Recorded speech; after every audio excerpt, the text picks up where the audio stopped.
સંધાન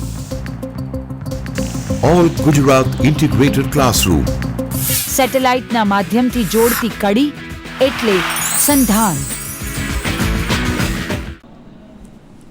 નમસ્તે મિત્રો, આજે આપણે શબ્દ શક્તિ વિશે વાત કરવાના છીએ. તમે જાણતા હશો કે આપણે શબ્દ વિશે ભારતના લોકોએ જેટલું વિવેચન કર્યું છે એટલું જગતના કોઈ લોકોએ નહીં કર્યું હોય. આપણે તો શબ્દને બ્રહ્મની કક્ષામાં બેસાડ્યો છે. વાક્યપદીની અંદર કવિ ભર્તૃહરિ કહે છે, અનાદિ નિધનમ બ્રહ્મ શબ્દ તત્વમ યદ અક્ષરમ વિવર્તતે અર્થભાવેન પ્રક્રિયા જગતો યતઃ. એટલે કે આ બ્રહ્મે આજે જગતનું સર્જન કર્યું એ સર્જનના મૂળમાં શબ્દ છે. બ્રહ્મનું જે એક નામ અક્ષર પણ છે, જેનાથી શબ્દ બને છે એ અક્ષર છે. એટલે શબ્દ એ બ્રહ્મની કક્ષાનું એક શક્તિશાળી માધ્યમ છે. કવિ કાલિદાસ પણ શિવ અને પાર્વતીની તુલના વાણી અને અર્થ સાથે કરે છે. વાણી એ શબ્દ છે અને શબ્દ જ્યારે પોતાના અર્થની સાથે સમ્યક રીતે યોજાય છે ત્યારે એક પ્રચંડ શક્તિ એ ઉત્પન્ન કરે છે. કાવ્યશાસ્ત્રીઓ તો એટલે સુધી કહ્યું છે કે એકોપી સમ્યક પ્રયુક્તો શબ્દ, એક પણ શબ્દ યોગ્ય રીતે વપરાય ત્યારે સહ કામ દુઃખ ભવતી, એ કામધેનું જેમ યથેચ્છ ફળ આપનાર હોય છે. તો આ શબ્દ આમ તો બહુ સામાન્ય વસ્તુ દેખાય છે, ભાષાનો એક શબ્દ એટલે બહુ નાનકડી વાત છે, પરંતુ એ શબ્દ જ્યારે વાણીની રૂપે મનુષ્યના મુખમાંથી વહે છે ત્યારે પ્રચંડ ઉર્જા એ ઉત્પન્ન કરી શકે છે. શરત માત્ર એટલી કે પોતાના અર્થની સાથે યોગ્ય રીતે પ્રયોજાયેલો હોય. કાવ્યશાસ્ત્રના ગ્રંથોની અંદર મમ્મટનું કાવ્ય પ્રકાશ એ બહુ મહત્ત્વનું સ્થાન ધરાવે છે. મમ્મટે કાવ્ય પ્રકાશની અંદર બીજો ઉલ્લાસ એ શબ્દ સ્વરૂપ નિર્ણય નામનો એ ઉલ્લાસ છે. એની અંદર એને વિવિધ પ્રકારની શબ્દ શક્તિઓની વાત કરી છે. આ શબ્દ શક્તિઓ કઈ છે? તો સૌથી પ્રથમ એ શબ્દના પ્રકારો આપે છે. શબ્દ છે 3 પ્રકારનો છે. વાચક શબ્દ છે, લાક્ષણિક શબ્દ છે અને વ્યંજક શબ્દ છે. આ 3 પ્રકારના શબ્દો આપણે જ્યારે એક જ શબ્દ વાપરીએ છીએ ત્યારે 3 રીતે પ્રયુક્ત થઈ શકે છે.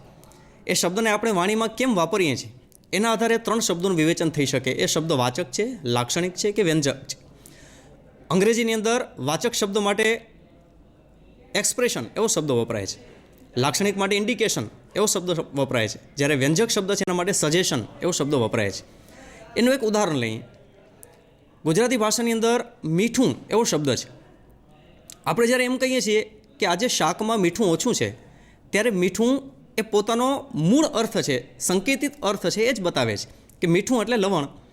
તો શાકમાં લવણ ઓછું છે, શાક મોળું છે એટલે મીઠું ઓછું છે. જે અર્થ આપણે સમજીએ છીએ પ્રથમ દૃષ્ટિએ, પ્રથમ શ્રવણથી, એ જ અર્થ એનો થાય છે. એ જ મીઠું શબ્દ જો આપણે આ રીતે વાપરીએ કે કોઈ માણસમાં મીઠું ઓછું છે, ત્યારે એ મીઠું પોતાનો વાચક અર્થ, વાચ્યાર્થ બતાવતો નથી, પરંતુ એ લાક્ષણિક અર્થ દર્શાવે છે. કોઈ વ્યક્તિમાં મીઠું ઓછું છે એનો અર્થ એવો થાય કે વ્યક્તિમાં સમજ ઓછી છે. અહીં મીઠું શબ્દ પોતાનો વાચ્યાર્થ છોડી અને લક્ષ્યાર્થ દર્શાવે છે. પરંતુ એ જ શબ્દ જ્યારે આપણે આ રીતે વાપરીએ કે કોઈ શત્રુને આપણે એમ કહીએ કે આજે તો તમે બહુ મીઠું બોલો છો, ત્યારે એ જ મીઠું શબ્દ ત્યાં વ્યંગ્યાર્થ બતાવે છે. કારણ કે સામાન્ય રીતે શત્રુ પોતાના શત્રુની સાથે મીઠા શબ્દથી વ્યવહાર કરતો નથી, અને જ્યારે એ મીઠા શબ્દથી વ્યવહાર કરે છે ત્યારે સમજવું કે એની પાછળ પણ કોઈક ઊંડો અર્થ રહેલો છે. માટે ત્યાં મીઠું એ સજેશન છે, વ્યંગ્યાર્થ છે. તો આ 3 શબ્દ છે.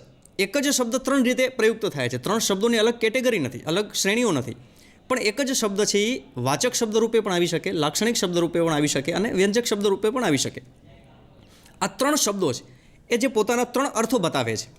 એ 3 અર્થ છે વાચ્યાર્થ છે. વાચક શબ્દ જે અર્થ આપે છે એ અર્થને વાચ્યાર્થ કહેવાય છે. લાક્ષણિક શબ્દ જે અર્થ આપે છે એને લક્ષ્યાર્થ કહેવાય છે, અને વ્યંજક શબ્દ જે અર્થ આપે છે એને વ્યંગ્યાર્થ કહેવાય છે.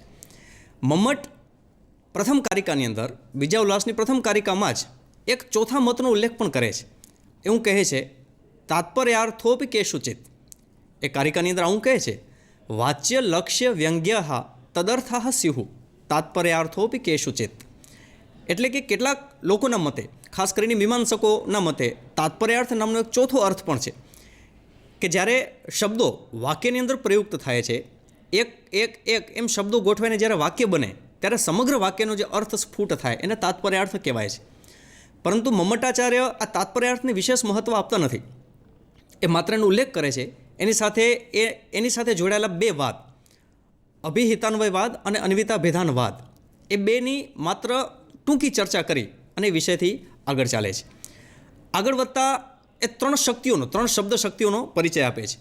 ત્રણ શબ્દ શક્તિનો પરિચય આપતા એવું કહે છે કે વાચ્યાર્થ આપનારી જે શક્તિ છે એ અભિધા છે, લક્ષ્યાર્થ આપનારી જે શક્તિ છે એ લક્ષણા છે, અને વ્યંગ્યાર્થ આપનારી શક્તિ છે એ વ્યંજના છે. એટલે શબ્દની મૂળ ત્રણ શક્તિઓ છે.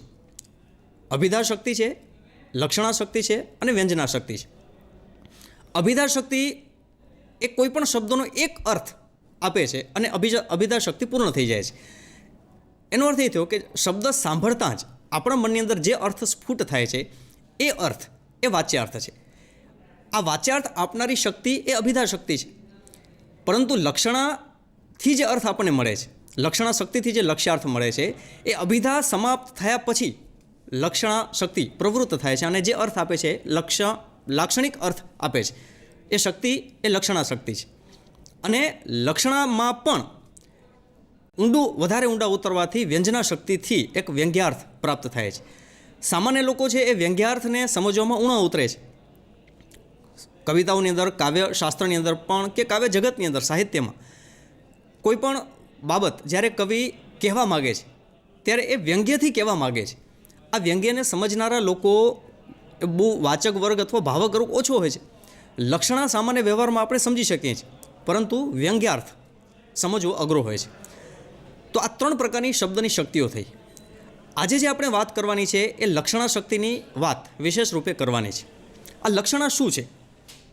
તો લક્ષણાની વ્યાખ્યા આ શબ્દ સ્લાઇડ ઉપર આપણે જે જોઈ છે એ ત્રણ, આપણે જે વાત હમણાં કરીએ જ કે ત્રણ પ્રકારના શબ્દ છે, વાચક, લાક્ષણિક અને વ્યંજક. એ ત્રણ શબ્દોથી મળતા ત્રણ અર્થ છે, વાચ્યાર્થ, લક્ષ્યાર્થ અને વ્યંગ્યાર્થ. અને એ ત્રણ અર્થ આપનારી ત્રણ શક્તિઓ છે, અભિધા શક્તિ, લક્ષણા શક્તિ અને વ્યંજના શક્તિ. લક્ષણાની આપણે વાત કરીએ તો લક્ષણાનું સ્વરૂપ આપતા મમ્મટ એવું કહે છે, મુખ્યાર્થ બાધે તદયોગે રૂઢિતો અથ પ્રયોજનાત અન્યોર્થો લક્ષ્યતે યત સા લક્ષણા આરોપિતા ક્રિયા.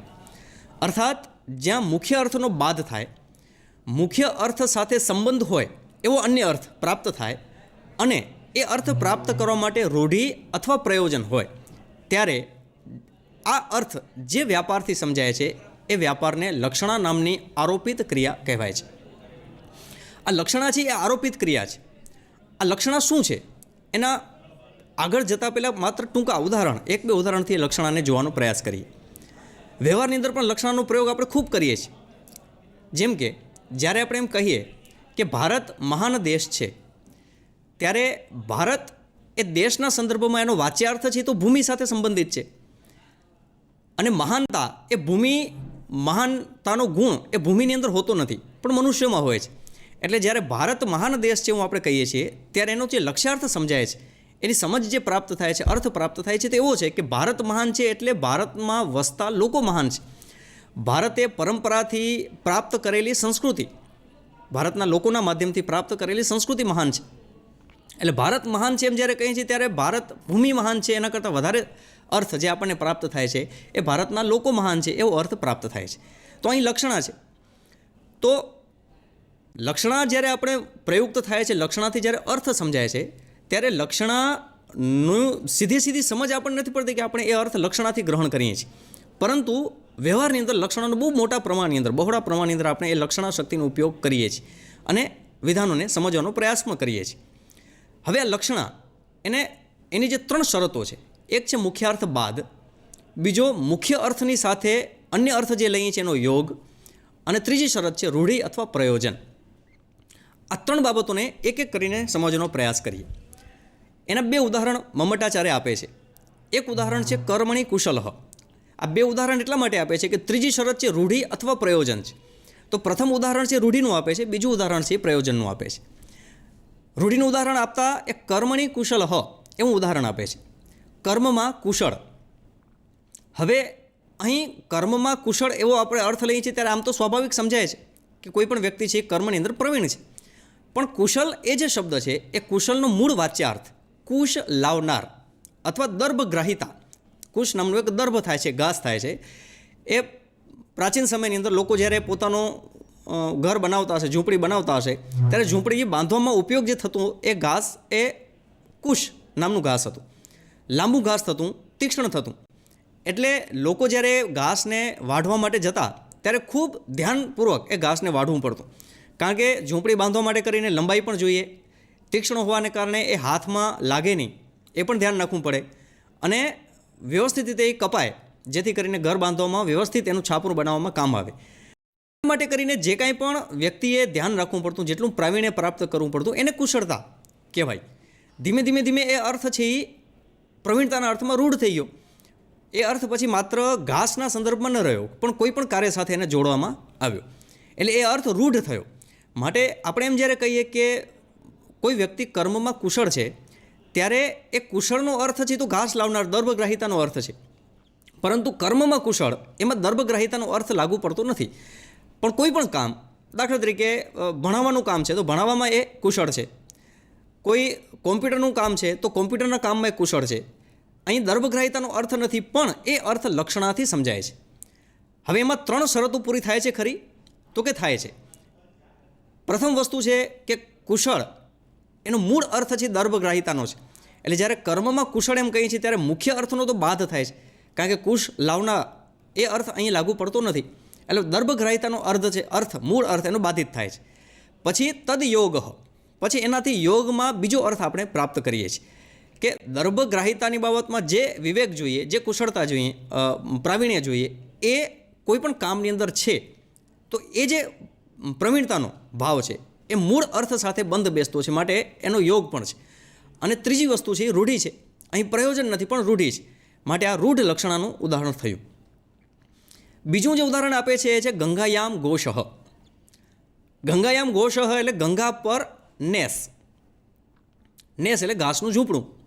હવે ગંગા પર નેસ એવો જ્યારે આપણે વાત કરીએ છીએ ત્યારે ગંગા પર એવો અર્થ લેતી વખતે ગંગાનો અર્થ છે તો ગંગા પ્રવાહ થાય, કારણ કે ગંગા નદી જ્યારે આપણે કહીએ છીએ ત્યારે જળનો વહેતો પ્રવાહ એ ગંગા છે.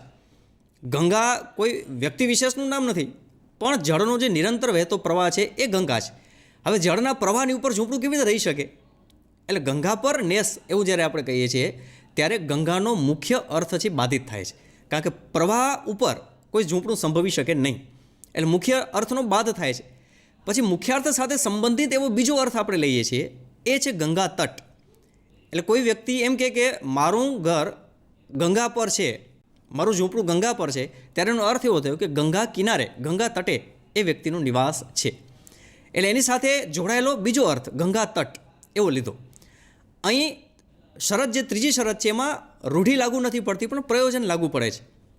કારણ કે જ્યારે કોઈ વ્યક્તિ એમ કહે કે હું ગંગા પર રહું છું, અથવા મારો નેસ, મારું ઝૂંપડું ગંગા પર છે, ત્યારે કહેવા એમ માગે છે કે હું કોઈ પવિત્ર વાતાવરણમાં, શીતળ વાતાવરણની અંદર રહું છું. આ શૈત્ય કે પાવનત્વ એ ગંગા શબ્દનો ઉપયોગ કરવા માટેનું પ્રયોજન છે. એટલે ત્રીજી શરત એ પ્રયોજનની શરત છે એ પૂર્ણ થાય છે. આમ જ્યારે પણ કોઈ લક્ષણા પ્રવૃત્ત થાય ત્યારે આ 3 શરતો એની સાથે જોડાયેલી હોય છે. સૌપ્રથમ મુખ્યાર્થનો બાદ થાય તો જ લક્ષણા પ્રવૃત્ત થાય, કારણ કે મુખ્યાર્થનો જો બાદ ન થાય તો એ વાચ્યાર્થ બની જાય. એટલે જ્યારે વાચ્યાર્થ, મુખ્યાર્થનો જ્યારે બાદ થાય ત્યારે લક્ષણા પ્રવૃત્ત થાય. પછી બીજી શરત છે કે જે બીજો અર્થ આપણે લઈએ છીએ એ અર્થ એ મુખ્ય અર્થની સાથે જોડાયેલો હોય, એનો યોગ એની સાથે હોવો જોઈએ. અને ત્રીજી શરત છે કે એ અર્થ લેવા માટે, અન્ય અર્થ જે આપણે લઈએ છીએ એ અન્ય અર્થ લેવા માટે કરીને 2 બાબતમાંથી કોઈ એક બાબત હોવી અનિવાર્ય છે. એ છે રૂઢિ અથવા પ્રયોજન. આના માટે મમ્મટ 2 ઉદાહરણ આપે છે, કર્મણી કુશલઃ અને ગંગાયામ ગોષઃ. આ વ્યવહારની અંદર આપણે કેવી રીતે ઉદાહરણ લઈએ છીએ? દાખલા તરીકે આપણે કોઈ વસ્તુ, કોઈ સ્ત્રી છે એ અનાજ દળાવવા જાય છે, ત્યારે વાક્ય પ્રયોગ કેવી રીતે કરે છે? કોઈ પ્રદેશમાં એમ કહે છે હું ડબ્બો દળાવવા જાઉં છું, કોઈ જગ્યાએ એમ કહે છે કે હું લોટ દળાવવા જાઉં છું. હવે લોટને પણ દળી શકાય નહીં, ડબ્બો છે પણ દળી શકાય નહીં. દળવાનું તો અનાજ છે, પરંતુ આ વાક્ય પ્રયોગ છે એ વ્યવહારની અંદર ચાલે છે અને આપણે લક્ષણાથી એ વસ્તુ સમજીએ છીએ. લોટ દળાવવો છે મતલબ એની સાથે જોડાયેલી બાબત, યોગથી જોડાયેલી બાબત છે એ અનાજ છે. એટલે અનાજ દળાવવા જવું, આ પ્રકારનું ઉદાહરણ છે આપણે સમજીએ છીએ. આ લક્ષણાને મમ્મટ શાંતરાર્થ વેપાર એવું કહે છે. કારણ કે લક્ષણા છે એમાં અંતરાર્થ છે. સૌથી પહેલાં છે આ સ્લાઇડની અંદર આપણે જોયું, ઉપલી સ્લાઇડની અંદર, કે સૌથી પહેલાં શબ્દ છે એ સંભળાય છે. શબ્દની સાથે પ્રથમ એનો વાચ્યાર્થ ગ્રહણ થાય છે.